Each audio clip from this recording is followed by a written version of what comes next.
image comes to mind when you think about God's creation? Do you think big, like a forest, maybe stars or galaxies? What about weather events? Now, what about something small like a beetle or a butterfly? We invite you to think about God's creation from many different angles. Try thinking of yourself as a small insect pollinating a beautiful flower. How does that feel? And now think of yourself as a huge oak tree, giving shelter to birds and animals and shade to friends on a picnic. How cool is that? And that little journey is just a glimpse into the impetus for this video series, the feeling of interconnectedness with all other life forms on Mother Earth. We're calling this video series Connected in God's Creation, and we're exploring ways of responding to God's call to care for creation. We acknowledge the mess we have made and allowed to continue for far too long, and we need to be part of the solution. If you'd like to record your thoughts as you listen to this material, please feel free to pause the video and get something to take notes with. Welcome back. This series was created by Lutherans and Episcopalians in the Delaware and Maryland area who are eager to share the vision, the wisdom, and the call to action that is the Earth Charter. The Earth Charter was crafted by visionaries with input from thousands of individuals and organizations around the world almost 22 years ago. This is a picture of it on my kitchen counter. And while it is only 4 pages long, albeit very small font, it is huge in its intent. It was written for the collective we. It is a secular document, but it is in lockstep with the 10 Commandments, the Golden Rule, and all of Jesus Christ's teachings. And it has been endorsed by the Evangelical Lutheran Church of America, the Episcopal Church, and many, many other religions around the world. The Earth Charter's goal is to inspire a sense of responsibility for all beings, regardless of their importance to humans, for creatures now and importantly, in the future. The Earth Charter is intended for all individuals, organizations, both for-profit and non-profit, and governments. There's no one left out of its intentions. It offers a recipe for successful living on Mother Earth. It reminds humans that while we are not more important than trees or waterways or kangaroos or butterflies, we do have an outsized impact on other life forms. And our ways need to change if humans are going to exist for longer than just a few more generations. The Earth Charter has 61 objectives, which are grouped into 16 principles and further grouped into 4 pillars, which we will list now. Number 1, we must respect and care for all plants, animals, and people. Number 2, we must strive for ecological integrity. Number 3, we need social and economic justice. And number 4, we have an imperative to strive for democracy, nonviolence, and peace. This video will cover aspects of the 3rd pillar, social and economic justice. Please enjoy. Hello, friends. My name is Robin Gray, and I am a volunteer with the Maryland Campaign for an Environmental Human Rights Amendment, headed by Rabbi Nina Carden. I have lived in Maryland for about 15 years. As I said, I'm a volunteer here, just an engaged citizen who learned about this effort and became involved in trying to make it a reality. I actually learned about this amendment through my river work. By day, I work for a local river restoration environment. And it was through that world I learned about other states who have such an amendment. And when I learned Maryland was working on one, I wanted to get involved in that too. So Nina and I and the whole team are really grateful for this opportunity to talk with the Connecting with God's Creation group about this effort. I'm going to go ahead and share my screen. I have just about 10 slides to share with you. And before I do that, I just want to start with a question to consider. And that question is, what if our concern and care for the health of the natural world, and by extension, our own health, was formally recognized among the highest values of our society, in our state, and codified in our legal system? What if we as a society were to consider the right to a clean and healthy environment right up there alongside other things we hold dear? Life, liberty, pursuit of happiness, other rights, like due process, and very important, the things that tell us who we are as a society and what we aspire to. That was the idea I found really exciting when I heard about these kinds of amendments. And if something in you responds to that too, I hope you will get involved.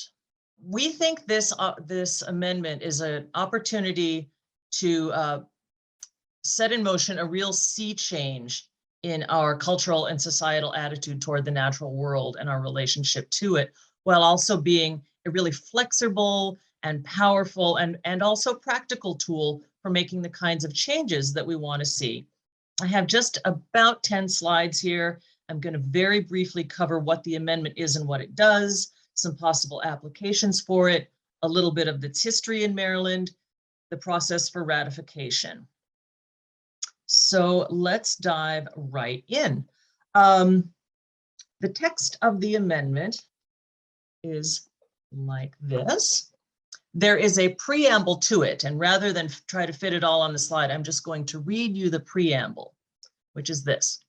Whereas all living things are dependent upon the gifts of a healthful environment, and whereas the full expression of human dignity is incompatible with a degraded environment, and whereas a sustainable and regenerative ecosystem and stable climate are essential to support a vibrant society and economy, and whereas access to a healthy and healthful environment is a birthright of all, now therefore let it be enacted to what you see on your screen here, that every person has the fundamental and inalienable right to a healthful and sustainable environment, and that right may not be infringed, and the state shall serve as a trustee of the state's natural resources, including the air, land, water, wildlife, and ecosystems of our state, and the state shall conserve, protect, and enhance Maryland's natural resources for the benefit of every person, including present and future generations. So there's a few things to notice about this language. It is written to be short and to the point. It is intentionally broad, not a lot of specifics here, and that makes the language very evergreen, makes it supple enough that it can change with the times as administrations come and go. The political landscape changes, this will be evergreen. And we really tried to keep the language as plain as possible. It's easily understandable, it's clear, there's not a lot of jargon and legalese. So that's the entire text of the amendment. But why do we need an amendment? So consider where we are. You know, like people will say, well, don't we already have, we have a lot of environmental protections in place nationally, state level. We have environmental legislation that protects us. And we do have some, but consider where we are. Look, thinking back to the 1970s, that was sort of the heyday of the environmental movement, where several landmark pieces of legislation were enacted. We had the Clean Air Act, the Clean Water Act, the Endangered Species Act, a whole bunch of them. The Cuyahoga River was on fire, and there was a real groundswell of environmental consciousness back then. And back around that same time in the 70s, our state of Maryland passed the Maryland Environmental Protection Act, or MEPA, which actually includes language very similar to the amendment language I just read. And all of these were really important milestones. But 50 years on, have we really solved the environmental problems they're meant to address? Of course, yes, some progress has been made, but we're still polluting our air, land, and water, and new kinds of threats have popped up. 50 years later, 2 generations later, There's still, now we've got concern about fracking, pipeline construction, power plant construction. Industrial pollution is still very much with us. Agricultural pollution that degrades the environment, still very much with us. So those of us who have been watching this and who care about the environment and the natural world and our place in it, we're aware that that there have been as many losses, as wins. We're probably losing more than we're winning in the long run. A couple other things are newer on our horizon. The country is experiencing a racial reckoning that includes a vivid awareness that not all people bear the brunt of environmental degradation equally. Some of us are not as touched by it, and others, typically people of color, low-income people, immigrants, tend to be more affected by these issues. And at the same time, we have climate change, breathing down our necks and bringing environmental devastation and change our way in ways that are somewhat predictable and somewhat not. So yes, we have environmental laws and regulations on the books, but pieces of legislation can be repealed, they can be weakened, they can be waived, and they can simply be ignored, not enforced. There's been some press in the last few months about the Maryland Department of the Environment and how it has not been enforcing the things it has been charged with enforcing. So the term for this, I've learned, this whole phenomenon, is that we are seeing the limits of legislative remedies. Environmental legislation, all these laws and acts that we passed are good, they are necessary, but they are not sufficient.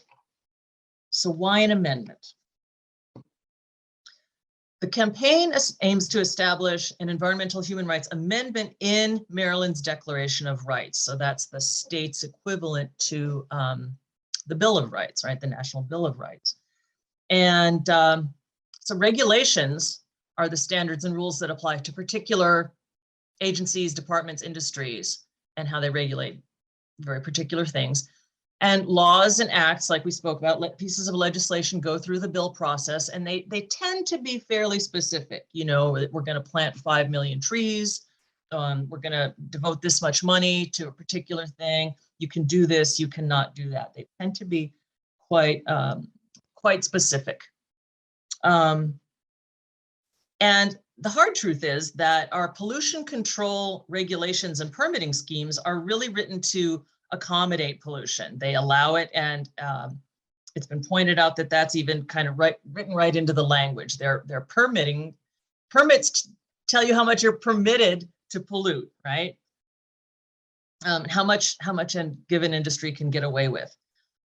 So we're talking here about an amendment. And I like to say an amendment, if you take nothing away, amendment is a different animal. It's different than a piece of legislation. Amendments are the highest order of our legal system. They're sort of the DNA of our entire legal framework. And they spell out our rights. As at the national level, our state amendments codify our deeply held values as a society and the rights we are granted as people. And we're calling this an environmental human rights amendment. Human rights recognize rights that are fundamental to all of us. They are conferred upon us at birth simply for existing, fundamental to our dignity and to our well-being. So another reason we want an amendment, so laws are judged to be constitutional or unconstitutional as interpreted by the courts. An amendment sits in the Constitution and therefore is part of that standard of judgment. And our political representatives cannot serve without taking the oath of office to uphold the Constitution. So what can an amendment do?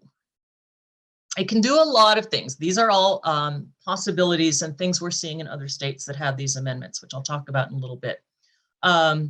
As I mentioned earlier, they elevate the environment and the right we have to a healthy and healthful environment to the level of other rights in our society, right to vote, freedom of speech, freedom of religion, due process, all of those things we hold dear. This is one of the things that excites me personally, seeing the natural world finally get its due as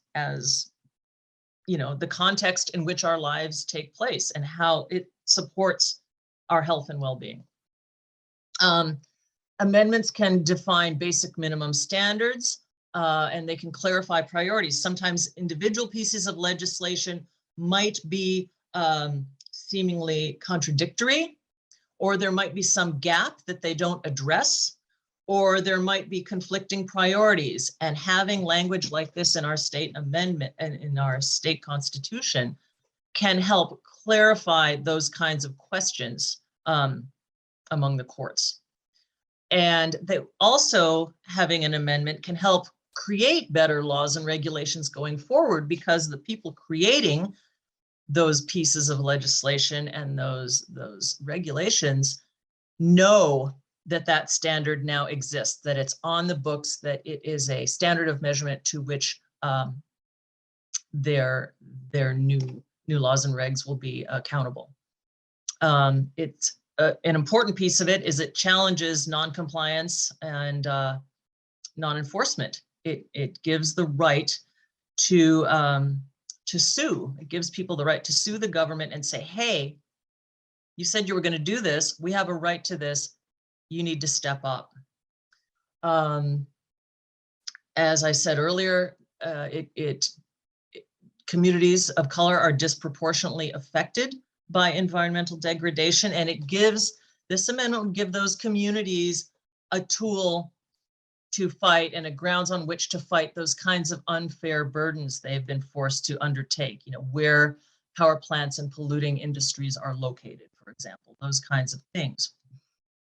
And yes, allowing the individuals and organizations to sue the government for violations.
As for why I support this amendment, let me start by giving a little more of my personal background for insight into my perspective. I am a native Washingtonian. My parents relocated to Prince George's County, where I attended 6th through 12th grades. Go friendly. So, I've got Prince George's County in my roots. I went off to college in New England and spent several years working in high tech and owning a small business. I relocated back to the DMV in 2014 and settled in Prince George's County in 2018. So I sort of have an earlier perspective and a more current perspective. After living in the liberal North, light years ahead of many states in its environmental protections, and then experiencing the environmentally progressive practices in DC with renewable energy, at that time, like around 2015, DC had among the highest solar renewable energy credits in the nation for homeowners to purchase solar. So I was rather surprised to see where in Maryland, we had fallen, in environmental leadership, not just in the region, but among states across the country. So while at Tesla, I had the privilege of speaking with countless homeowners, small businesses, community and church organizations, in the county, in Prince George's County, on their views on renewable energy and state and local government approaches to considering their best interests in environmental decisions. I really had a good gauge on the pulse of the people. It was through my outreach with Tesla that I was able to understand the full scope of environmental issues confronting communities of color and the lack of power, pun intended, these communities had around navigating on large scale compounded environmental impacts. So much so that I decided to work to help residents, friends, neighbors, communities understand environmental issues impacting them and work to seek viable solutions to help bring Maryland back to center on climate and environment, and hopefully assume a leadership position. And more importantly, find ways to heal communities undermined by the environmental decisions enabled by state and local agencies that were plaguing communities of color.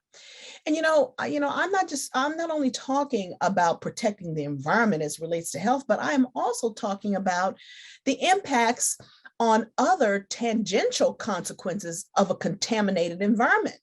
For example, property values.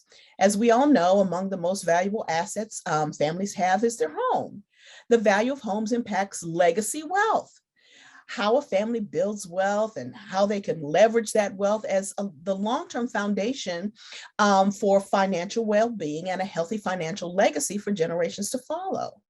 I don't know if many of you have been following or heard of the recent Channel 9 expose on communities in Brandywine asking why real estate values for their property is less than that of similar communities in Montgomery, Howard, and other predominantly white communities.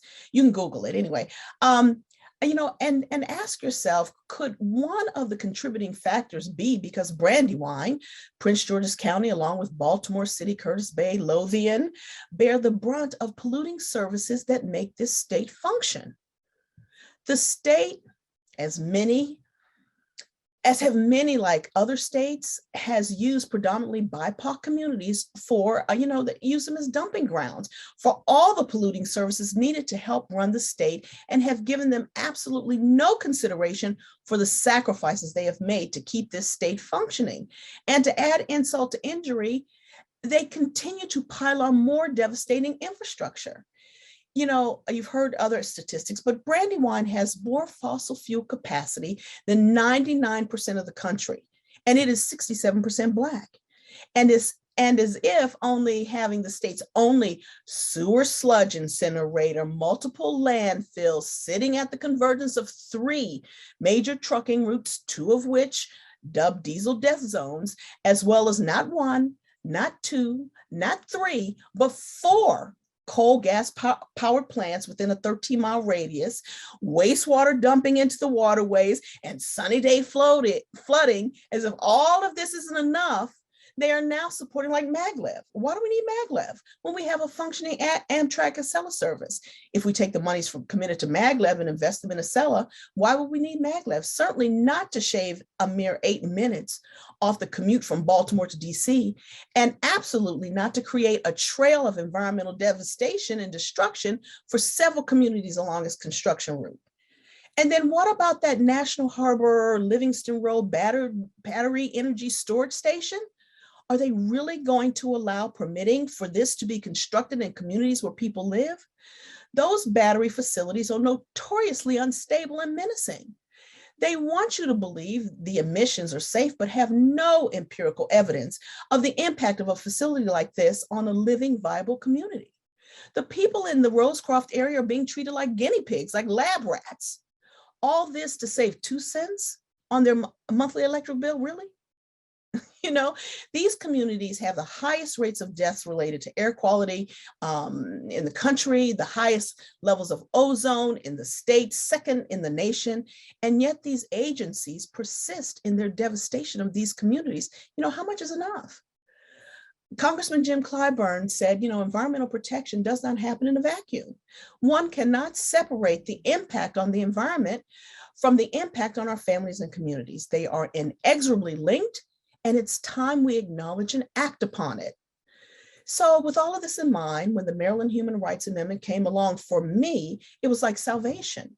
This is what we need in order to give, for example, government agencies the might and leverage they need to help influence fair and equitable decisions impacting environment, especially in overburdened communities, which in turn will help improve not only health issues, but also housing and related economic factors, education, reduce crime rates, childhood education, and more. They're all related. When you ask me why I support it, how can I not? We cannot continue to undermine these communities and still expect them to thrive. And that's pretty much my why. Now, in terms of, how this amendment will help address environmental health and justice concerns, you've heard many reasons today, and I really don't mean to sound like a broken record, but this legislation serves as an equalizer. It empowers organizations with the leverage they need to help make fair and equitable decisions concerning the environment. It is the tide that lifts all ships. Vice President Kamala Harris said we cannot achieve health justice, economic justice, racial justice, or educational justice without environmental justice. This legislation is the common thread that uplifts and helps remedy other civil rights issues as well. Also, support of this amendment helps uplift the legislators working so hard to give us the tools to protect ourselves and our environment.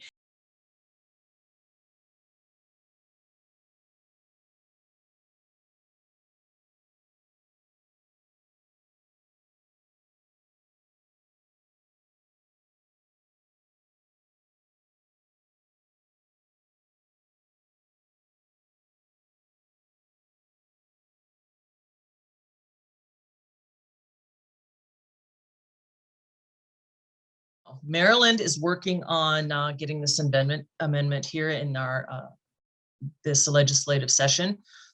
6 other states already have them. Pennsylvania and Montana have the strongest ones. Those have been on their books also since sort of the 1970s, back in the day. And the most recent one that I know of is my former state of New York ratified their amendment just last fall in November. The population voted to have a New York environmental amendment. And there are, in recent years, there's been another groundswell. A lot of other states, some of which are listed here, are working on very similar kinds of amendments. And the UN, the European Parliament is looking at it. And this is really part, domestically, we hope, of a movement. We'll go state by state and eventually perhaps have something similar in our US Constitution. What does it take to ratify an amendment to Maryland Constitution? You have to the amendment has to pass both houses by a 3/5 majority. So your individual legislators and public servants get really important around this time. They need to hear from you. We need to make noise about it. And if that happens, if the 2 houses ratify it, then it goes directly to we the people. It bypasses essentially the governor. The governor doesn't have to sign it. The governor cannot veto it. It comes to us, and it would be a referendum on our next ballot, just like it was in New York recently. So that's what we're aiming for. And how can you help? Lots of different ways, from, as an individual and as part of groups and networks you're part of. At the very least, we ask you to sign up on our email list on our website, mdehr.org. Contact your state representatives. We have a petition going that's also on our website. And a really important piece of this is to spread the word through all of the networks you might be a part of.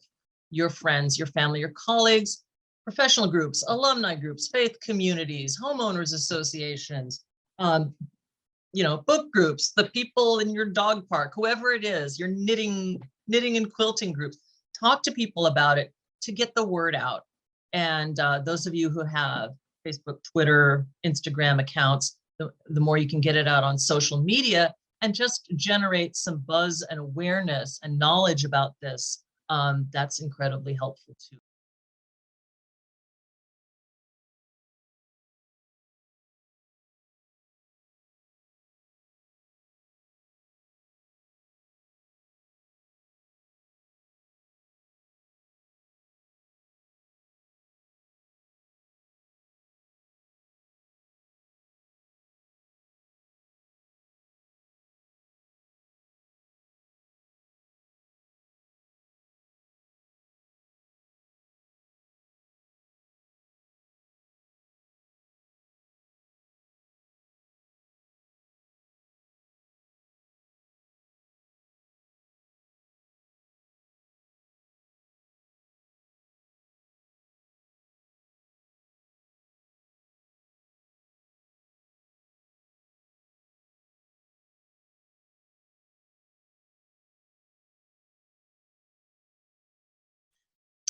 So thank you so much. That's what I have for my general introduction today.